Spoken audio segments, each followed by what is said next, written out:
안녕하세요. JP쌤입니다. 오늘은 투부정사의 형용사 용법 할 건데요. 지난번에 얘기했잖아요. 투부정사는 명사로도 쓰이고 형용사로도 쓰이고 부사로도 쓰인다. 그래서 투부정사는 기본적으로 투부정사의 이름 자체가 선생님이 지난번에 그걸 설명 안 했군요. 네, 부정사라고 하는 게 품사가 정해져 있지 않다라는 의미입니다. 근데 투가 붙어 있잖아요. 그래서 투부정사라고 부르는 거예요. 그러면 품사가 정해져 있지 않다는 건 원래는 동사였는데 to를 붙여서 동사 뜻은 가지고 있지만 그 외에 명사나 형용사나 부사의 일을 할 수 있다는 거죠. 그러면 우리가 지난 시간에 그래서 명사적 용법에 대해서 배웠었고 오늘은 형용사, 형용사 용법에 대해서 배울 겁니다. 그렇다는 건 무슨 말? 그렇죠. 동사가 첫 번째 동사의 뜻은 가지되 동사의 뜻은 가지고 있어. 그럼 두 번째 그리고 to를 붙여서 얘를 형용사처럼 쓸 수 있다라는 게 바로 형용사적 용법이에요. 자, 형용사가 하는 일 뭐다? 명사 수식 그리고 서술보어 이런 두 가지 일을 하고 있죠. 선생님 이거 저 잘 모르겠는데 어디서 보나요? 자, 우리 학생 노트 앞에 보면 선생님이 이 준동사를 찾아내는 위치를 찾아내는 부분에서 설명을 써놓은 게 있어요. 한번 볼까요? 네, 바로 이겁니다. 준동사의 위치 및 역할 찾기. 자, 여기서 보면 투부정사는 그렇죠. 위치로 찾아내서 명사인지 형용사인지 그리고 1, 2, 3번이 아니면 4번을 해보고 그럼 형용사 확인하고 4번도 아니면 뭐지? 그러면 5번 해서 문장 수식 이렇게 연결되는 부분이거든요. 그래서 우리가 이걸 찾아낼 때 당연히 위치로 찾게 됩니다. 선생님이 설명을 써준 것처럼 위치로 찾게 되고요. 그래서 우리가 다시 한번 확인해 보면 자, 투부정사하고 연결되어 있는 거 명사 역할인지 그리고 형용사 역할인지 그리고 부사 역할인지 이렇게 세 가지로 나눠지죠. 네, 그래서 이렇게 살펴보시면 되겠습니다. 그래서 여기서 위치에서 찾아내면 되는데 이건 좀 더 설명을 할게요. 자, 우리가 오늘은 공부를 형용사 용법을 하니까 첫 번째 형용사는 명사 수식과 좀 크게 볼까요? 네, 형용사는 명사 수식과 서술보호 역할을 하죠. 그럼 이 두 개를 어느 게 명사 수식이고 어떤 게 서술보호인지 어떻게 알 수 있나요? 네, 위치를 찾으면 됩니다. 자, 위치를 어떻게 찾느냐? 일단 첫 번째 동사나 타동사 뒤에 있으면 얘는 명사 역할이 되겠죠. 그럼 이때는 당연히 형용사 역할 아닐 거니까 당연히 이 위치에 있지 않겠죠? 봤더니 투부정사가 비동사 뒤에 있었어. 네, 이렇게 있는데 누가 무엇이 대상이 없다 그러면 우리 명사였죠. 그럼 이것도 안 되겠죠. 근데 대상이 있어. 그러면 그때 서술보어라고 보고 형용사적 용법이라고 합니다.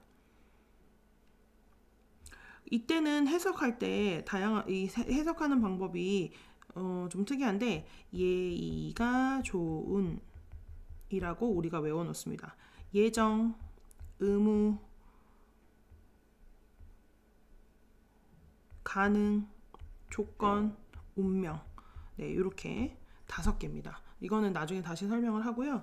그렇다면 이것도 아니었어. 그러면 뭐가 된다? 1, 2, 3번이 다 안 됐어. 위치가 1, 2, 3번이 아닌데 그렇다면 명사 뒤에 투부정사랑 단어들이 한꺼번에 모여서 명사 뒤에 있느냐. 그러니까 투부정사 괄호 앞에 명사가 있느냐. 그걸 봤을 때 명사 수식이라고 볼 수도 있는 겁니다.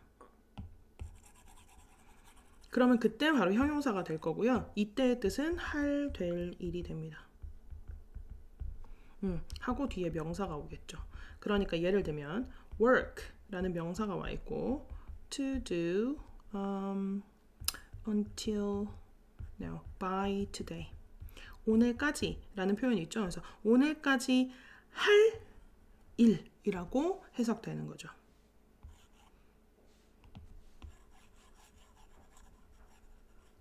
자, 간단히 선생님 설명했으니까 다시 책으로 돌아가 보죠.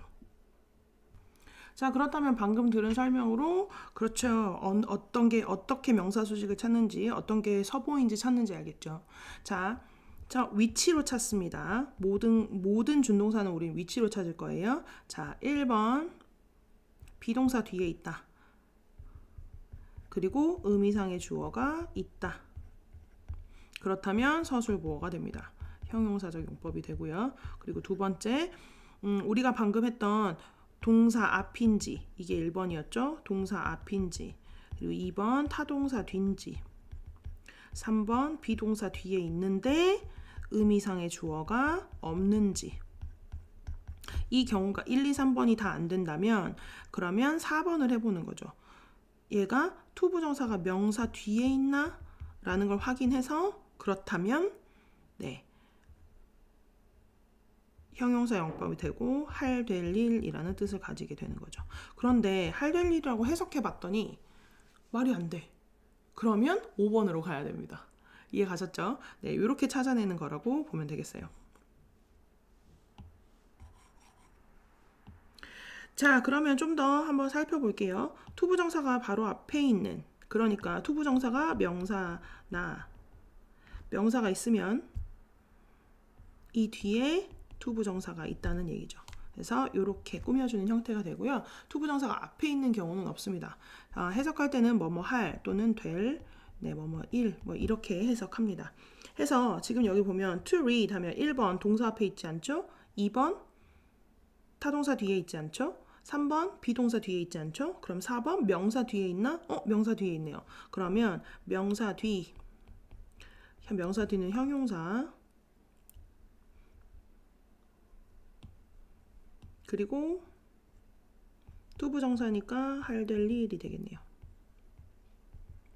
네, 명사 뒤는 명사 수식이니까 이렇게 됩니다. 그래서 읽을 책 이렇게 되는 거죠.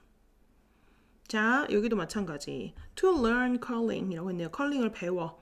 그런데 컬링을 배울 마지막 찬스 이렇게 되는 거죠.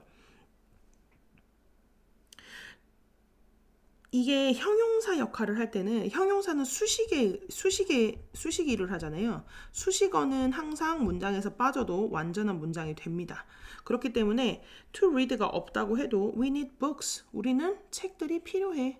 그런데 to read를 붙이면 그때는 이런 어떤 책이 필요한지 설명이 조금 더 부과되는 거죠. 그래서 그거에 대해서 잘 알면 되고요. 그리고 방금 선생님이 얘기했던 것처럼 뒤에서만 수식합니다. 자, we need to read 하면 이렇게 to read books라고 하잖아요. 그러면 얘는 이미 위치가 어떻게 돼? 타동사 뒤가 되죠. 그러면 타목이 됩니다. 타목, 명사, 네, 투부정사가 되죠. 그럼 뜻을 해석할 때 우리는 필요해. 책을 읽는 것을 필요로 한다. 이렇게 되는 거죠. 이해가셨죠? 그래서 이런 식으로 되기 때문에 형용사적 용법은 앞부분에 우리 참고하고 그리고 여기 설명도 참고해서 네, 해보면 되겠습니다. 수고하셨습니다.